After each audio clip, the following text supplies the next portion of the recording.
bịakwanụ ka unu ụfọdụ na otu nwaanyị ejegokwa na ịmụ nwa n'ụlọ ọgwụ wee mụọ ọkụkọ nke bụzi na ọyi ya nwoke na ebe a wee na-asị ya na ụfụrụ ọkụkọ anụnwa ọ mụrụ na ọya tariri ya bụ ọkụkọ na obu onye oshi na orikposigo ego ya. Bịakwanụ ka nkọrọ unu ka nya bụ ife si wee mee maka na nya bụ akụkọ ọ bụrụkwa obere ife dịka emere ka ndị mmadụ mata na ife anụnwa mere on 5th of June 2025 na afa nke nwaanyị anụnwa bụkwanụ Chaslin na o nwere otu nwoke ya na ya na-abụ na ayị na relationship fa last gokwanụ 1 year ewee mechaa nke nwaanyị wee gwa nke nwoke na ọ dị ime nke nwoke wee na-aṅụrị na ọyi ya nwaanyị dị ime wee jekwuru ndị ụmụnna ya wee gwakwanụ fa na ya amụrụ ya nwa na ọyi ya nwaanyị dịkwa n'ime wee na-akwado ka o yesikwanụ wee nụbakwanụ ya bụ ọyi ya nwaanyị dịrị ya ime na sinsi nke nwaanyị ji wee gwa nke nwoke na ọ dị ime nke nwoke wee na-emeziri nke nwaanyị ife ọbụla ọ chọrọ wee gorie moto maka na ya bụ nke nwoke na-akọwa na ọ chọkwanụ ka nke nwaanyị taa ụfụ witi ya bụ nwa ya amụkwanụrụ ya wee kwụgharị ya ụgwọ ụlọ wee nyekwa ya ego nke nwaanyị wee bido biznes na ife anụnwa na-eme na Cameroon na nke nwoke na-akọwa na expenses niile o megoro n'isi nke nwaanyị erugo 3 million sefa na nke nwoke nọzikwanụ na-eche mbọsị a ya amụrụ ya nwa na nya bụ afọ ime erugokwanụ 6 months nya na ọfọziri 3 months ka amụkwanụrụ ya nya bụ nwa n'ọkwa ya ka nke nwoke nọzikwa ebe ọ na-agba mbọ nke nwaanyị anụnwa wee kpọọ ya na fonu wee bido wee bebe akwa na ya bịa o na ya nwa o na ọmakwa na nwa na ọ dị ime ya ọ ya amụrụ ya na ya bụ nwa na ọpụgokwa na ya gbarụkwọ bịa n'ụlọ ọgwụ ewoo na ọnwụkwa o na ya bịa n'ụlọ ọgwụ kịta anụnwa ọ bịa bụrụ ozu nwa ya jee nyie na ime emeberie o wee mụọ nwa aka ha aka and na ya bụ nwa apụgokwa anụ o wee na-ebekwa akwa na fonu na-akpọ nke nwoke o emere ka ndị mmadụ mata na nke nwoke na ka ọ na-eji ije anụnwa na ọkpọkwa na otu relative ya wee bịa n'ụlọ ọgwụ anụnwa and na ya bụ onye ọkpọ wee bịa n'ụlọ ọgwụ na ọ trọst ho nke nwaanyị anụnwa even one day nke ahụ wee na-akọwa na nke nwaanyị onufụlụ ebe a bịa ekperima na ọ bụ onye oshi na enwerọkwa ime ọ dị na nghọrị ka ọ na-aghọrị nwanne fa nwoke wee na-asị na ọ dị ime na sinsi anụnwa ọ na-aghọrị nwanne ya nwoke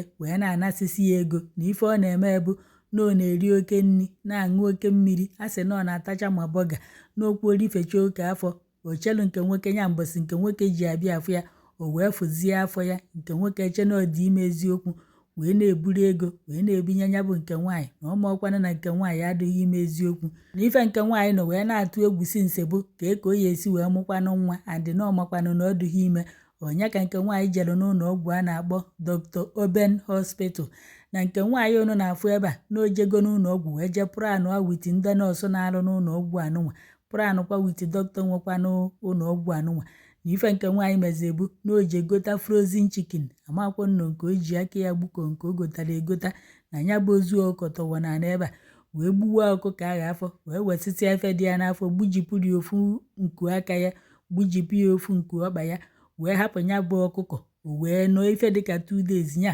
ofochi na-esizi isi asị ivu nọọ nwa amụrụ ọfụ nwụkwa na-anwụ n'ọnya nwa ka o tinyeziri n'akpa katọn wee were selotepu wee machacha n'ime ya bụ katọn and ya bụ ọkụkọ a na-ekwu o yiwekwara ya akwa nwa egotara ya o ya eji wee mụkwanụ nwa ochi otu wee bịa n'ụlọ ọgwụ wee yiri ya bụ anụ ọkụkọ wee tinyezie ya na katọn wee machikọọ ya ọnya ka ọyi ya nwoke ahụ na-afụ tụgharị ya ime kpọzie relative ya wee bịazie n'ụlọ ọgwụ ebe anụnwa nke nwaanyị wee na-ebe wee na-asị nke nwoke na ka eburu ya bụ ozu nwa ahụ ọ mụrụ aka ha aka ka eje nye ya ozugbo na ọ na-afụkwana ya bụ ife na obi mgbawa na-agbawa ya na ọ na-erute ya na nwa ọcha ịmụrụ ya na ọ mụghọzieri ya na ya bụ nwa nwụnahụkwanụrụ ya wee nọrọ ebe anụnwa wee na-ebe akwa and ọyi ya nwoke ahụ ekwetagokwanụ n'ife nke nwaanyị na-ekwu na ya bụ nwa nwụnahụkwanụrụ ya n'eziokwu wee sizie ọyi ya nwoke na ya buruzie ya bụ katọn ka o jezie ebe a na-enyi ozu ka o jekwanụ nyizie ya bụ nwa nke nwoke jegokwa ka o buru katọn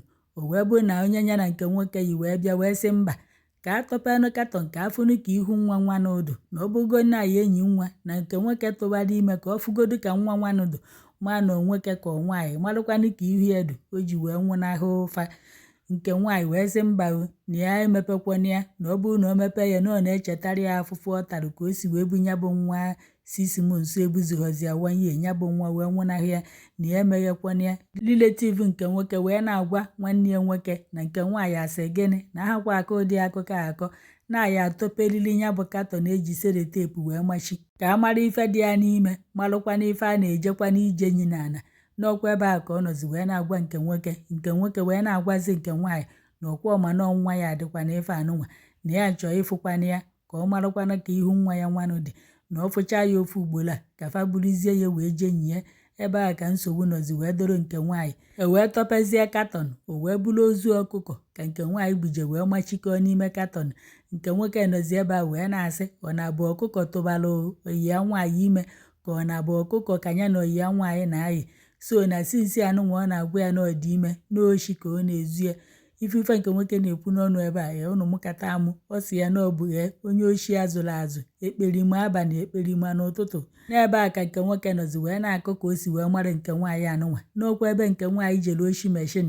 wee jide wee na-achọ ka etipịa ife na-ekweri ya egwu na-akpọkwọrọ ya ndị uwe ojii. N'ọkwọ nke nwoke anụnwa bụkwa ife zọpụtara ya na ya bụ nsogbu, n'ọkwọ ya bụ ife je gbapụta ya n'aka ndị uwe ojii. Nke nwoke wee na-asị na ya madị na nke nwaanyị akwụsịbeghị ya bụ oshi, nke bụkwa na nya nwanyere ya aka na oyi ejikwa ya wee mekwa ya bụ ife ọ na-emebu n'oge gara aga. Nke bụzi na nke nwoke nọzi n'ụlọ ọgwụ anụnwa wee na-aba mba na-ezizie voice ya, ndị mmadụ wee gbakọrọ wee bịa, ma ndị nọọsụ ma ndị dọkịta ma ndị tizi n'ilo wee pụta wee n'ife na-eme, onye ọbụla wee juzie n'ụlọ ọgwụ. N'ọkwọ ntu a ka ifele si wee bụrụzie nke nwaanyị anụnwa ọnụ na-afụ ebe anụnwa. Ife a na-agwa ya bụ ya buru ozu nwa ya, ya buru ozu ọkụkọ ya, ya jee ka ọ taa n'obe onye oshi n'obe ekperima.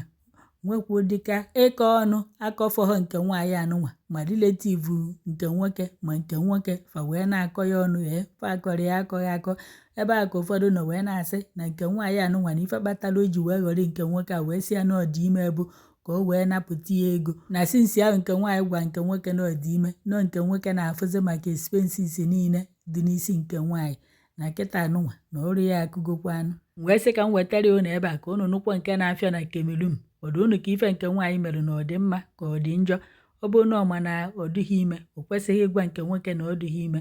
Ama m ka ihe esi nọkata iwere afọ ime wee na-aghọrị nwoke mmadụ, nke bụ na ego ịnapụgoro nwoke ebugokwa n'ibu. Egonyere moto zughọrọ, egonye akwụrụ gị ụgwọ ụlọ, enyere gị ego iji bido afịa. Ọ bụrụ na nke nwoke anụnwa akpọghọ relative ya wee bịa n'ụlọ ọgwụ anụnwa na ndị na nke nwoke bịa sọsị ya, o ya eburu nwa anụnwa jee nyie, and ife aka nke nwaanyị a ya da eme ya oge ọbụla, o ya erigide ya ego ya kpụọ ya isi ejighị agụba.